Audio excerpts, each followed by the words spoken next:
आदि को गया आज दूसरी रात थी। राजा अब भी बेचैनी से अपने बिस्तर पर करवटें बदल रहा था। और जब वो बाकी तमाम दोस्तों के साथ आदि को स्टेशन पर अलविदा कहने गया था तब उसे ये महसूस हुआ कि आदि के साथ ही इसके जिस्म और रूह का आधा हिस्सा भी इस ट्रेन में कहीं दूर जा रहा था। राजा सोच रहा था कि आज की रात आदि की कैडेट कॉलेज में पहली रात होगी। जाने आदि को तकिया कैसा मिला होगा, जाने इसका बिस्तर आरामदेह हो गई और फौजियों ने उसे भी अपनी तरह बांध की खुदरी चारपाई पर सिलाया होगा। आदि को तो अपने पसंदीदा और वाले तकिए पर सर रखे बगैर नींद भी नहीं आती। जाने वो अपने तकिए के बिना रात कैसे गुजारेगा। राजा ने आदि को यह भी बताया था कि जब कभी अमारा और फारी भैया दादी के घर जाते हैं तो उसे उसकी अम्मी अंधेरे कमरे में तनहा नहीं छोड़ती बल्कि अपने कमरे में सुला लेती हैं। राजा भी यही सोच रहा था कि न जाने आज आदि को वहाँ कैडेट कॉलेज में तनहा नींद आएगी भी कि नहीं। जब से इसने होश संभाला था ये इसकी जिंदगी की दूसरी रात थी कि जब वो एक दूसरे से मिले बगैर और अगले दिन का कोई मंसूबा बनाए बगैर बिस्तर पर सोने के लिए आया था। एक कल की रात थी जो ट्रेन के सफर में गुजरा था और दूसरी आज की रात थी। वरना ऐसा कभी नहीं होता कि वो दोनों रात को घर जाने से पहले किसी गली की नुक्कड़ पर, मोहल्ले के बड़े मैदान में या कॉलोनी के फाटक पर एक दूसरे से मिले ना हो या उन्होंने अगले दिन की शरारत का प्रोग्राम ना बनाया हो। आज रात भी राजा, नन्नू, बाला सभी तो रात को इकट्ठे थे, लेकिन आज इनका मन कहीं नहीं लग रहा था।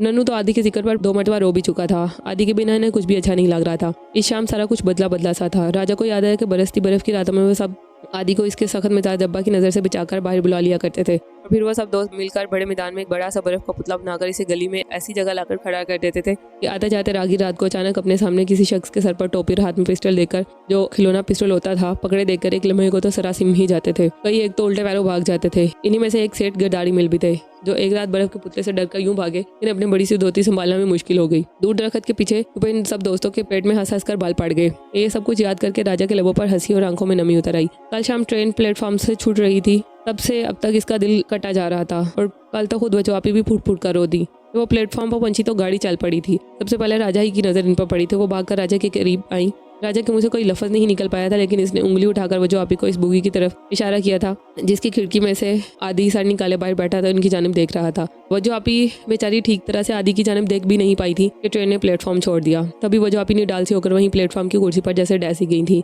आंखों से बरखा की फुहार शुरू हो गई। वो राजा और आदि के बाकी दोस्तों से सवाल पूछ रही थी कि आदि इनसे मिले बिना क्यों चला गया, लेकिन इस सवाल का जवाब राजा समेत किसी को भी मालूम ना था। वजवापी को अब तक यकीन नहीं आ रहा था कि आदि इनसे मिले बगैर चला गया। उन्होंने राजा को बताया कि वो कॉलेज से वापस आई तो आते ही उन्होंने आदि के लिए जोड़ा सामान उसके तोहफे जमा करने शुरू कर दिए थे, क्योंकि वो जानती थी कि आदि की ट्रेन शाम 4 बजे है। वजवापी तो 12:30 बजे ही दिन को लौट आई थी, लेकिन वक्त धीरे धीरे सिरकता रहा। फिर वजवापी ये समझी कि आदि घर वालों से रुखसत होकर रेलवे स्टेशन के लिए निकलते वक्त ही इनसे मिलने आएगा। लेकिन जब 3 बज गए तो उन्हें तशवीश हुई। उन्होंने फजलू बाबा को आदि के घर की जानिब दौड़ाया कि खैर खबर पूछाएं। फजलू बाबा चंद ही लम्हों में उल्टे पांव दौड़े चले आए और खबर दी कि आदि चंद लम्हे पहले स्टेशन से निकल चुका है और गाड़ी का वक्त भी 4 नहीं बल्कि 3:30 बजे का है। ये सुनकर वजवापी के हाथों हाथ पांव ही फूल गए। अब क्या करें। तभी गया चचा घर में कहीं बाहर से दाखिल हुए तो वजवापी ने इन्हें तमाम माजरा सुनाया और तभी गया चचा इन्हें भागम भाग अपनी स्कूटर पर बैठाकर स्टेशन ले आए। पर तब तक आदि की ट्रेन रवाना हो चुकी थी। गया चचा ने बड़ी मुश्किल से वजवापी को चुप करवाया और इन्हें बाकी मोहल्ले वालों समेत लेकर घर वापस आ गए। लेकिन वजवापी का चेहरा बताता रहा कि इन्हें आदि के यूं बिना मिले चले जाने का बहुत अफसोस है।